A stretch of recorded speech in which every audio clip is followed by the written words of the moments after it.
Good morning. Good day, good day. Hindi na pala good morning. 11:40 na. So, ito. Subukan natin. Parehas ng full. Yung notification na nga. Tuhay na. So, at this juncture, ang daming ginagamit sa baba ngayon eh.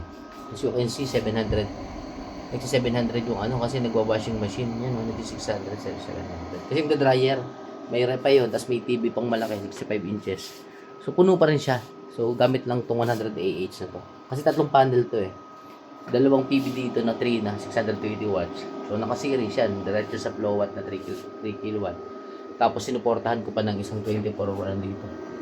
So makikita mo yung 28.8 na siya, talagang puno na. Floating voltage niya na yun. So ngayon kasi, susubukan ko yung susubukan ko tong aircon na 1 horsepower dito. Baka naman kaya. Pero na-try kasi yung araw eh, susubukan ko yan. Pakalasin ko yun yung breaker na yun, tapos doon ako magko-connect. Magtatap ako nito.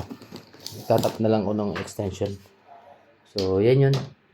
Medyo bahala na. Eh, nagawa nga natin yun eh. Di, mag-ano naman siguro yun. Ito kasi yung mga load niya ngayon, no? Napakabigat ng load. Pero, hindi pa rin siya mapuno. As you can see, 65 inches. Habibi. Tapos tong electric fan. Naka-rep. Naka-rep siya. Tapos yan. Tapos ito. Ayan. So, ang hirap. Hindi natin alam yung gagawin sa kuryente ngayon. Sumobra na. So, extension lang siya dyan, oh. Extension siya. So, ito yun. Yung mga naka-load na yun. Nagawa ko ng extension. Hindi naman umiinit eh. Minomonitor ko naman. Outside naman. So, ngayon, subukan natin yung yung obra.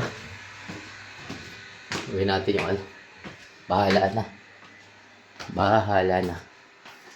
So, dasal na lang tayo. Yung may 12 volt setup ko, kita mo naman 14.4. Diba? 14.4. Ang gumagamit niyan yung mga sa computer shop, mga ilang pirasong appliances doon. So, ito talaga grabe. Grabe, ang galing din ng mga harvest ng Ito, may separate one panel to. Yan, PowerMR. Sinusuportahan lang siya ng another 12 volts na na setup. Pero yun ay LJ na 400 watts. So isa, LJ din.